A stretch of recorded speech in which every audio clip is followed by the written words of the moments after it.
మీరు ప్లాన్స్ పెంచుకోవాలి అని అంటే చెక్కు పెంచుకోవాలి, పిండు పెంచుకోవాలని చెప్పి. Yes or no? కానీ మనం ఏం చేస్తున్నామా అని అంటే నాకే వాసిన అప్లైన్కి కనిపిస్తున్నామా లేదా? అప్లైన్ కోసం చేయకండి దయచేసి, విన్నింగ్ టీం కోసం అసలు చేయకండి బిజినెస్. మీకోసం, మీ ఫ్యామిలీ కోసం, మీ పిన్ కోసం, మీ చెక్ కోసం పనిచేయండి. అర్థమైందండి?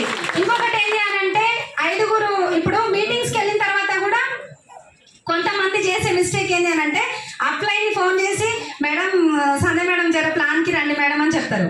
సరే అని చెప్పేసి ప్లాన్కి వెళ్తామా, ప్లాన్కి వెళ్ళిన తర్వాత నేను ప్లాన్ చెప్తుంటే ఎవరైతే ప్లాన్ చెప్తారో ఆ ప్లాన్ వాళ్ళదన్నట్టే, తీసుకపోయిన వాళ్ళది కాదు, ప్లాన్ చెప్పిన వాళ్ళదే.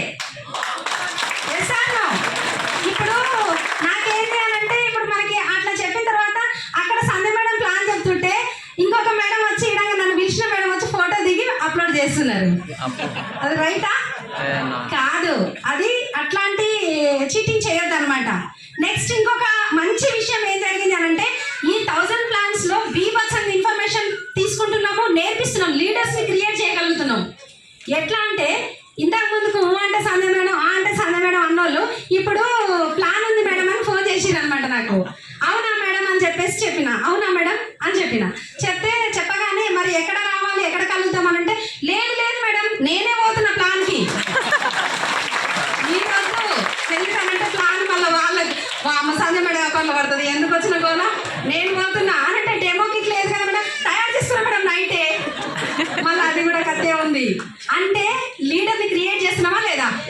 అంతకుముందు మేడం డెమో కిట్ తయారు చేసుకోండి మేడం, ప్లాన్ చెప్పండి మేడం, నేను చెప్తే ఎవరు వస్తారు మేడం అని అంటారు. కానీ ఇప్పుడు 1000 ప్లాన్ ఛాలెంజ్ ఏమైందని అంటే నేను వస్తా అంటే కూడా నేను మేడం మీకు ఎందుకు శ్రమ, నేను పోతా కదా, నేను చెప్తా అని ఇంటరో అయినారో మేడం అర్థమవుతుందో కాదో అని అంటే లేదు లేదు అర్థం చేపిస్తా మేడం నేను అని చెప్తున్నారు.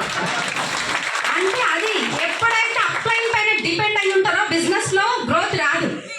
ఎవరికి వాళ్ళు ఇండివిజువల్ గా రెస్పాన్సిబిలిటీ తీసుకుంటారో అప్పటి నుంచి బీభత్సంగా గ్రోత్ ఉంటుంది. బాగుంటుందా? బాగుంటుందా? కానీ ఏంటి అని అంటే 3 మెంబర్స్ అంటే ఒక 5 మెంబర్స్ లోపు కూర్చుంటే అక్కడ ఆ హోమ్ మీటింగ్ లో 3 మెంబర్స్ క్యాల్కులేట్ అవుతారు మనకి. అదే 5 కంటే ఎక్కువ 10 మెంబర్స్ కూర్చున్నారు అనుకోండి, 5 మెంబర్స్ కదా, 4 మెంబర్స్, 5 కాదు 4 మెంబర్స్ క్యాల్కులేట్ అవుతారు. అంటే ఇక్కడ మనకి ఏంటి అని అంటే ఎన్ని హోమ్ మీటింగ్స్ చేస్తే అంత పెద్ద బిజినెస్ అవుతుంది. Product demo kit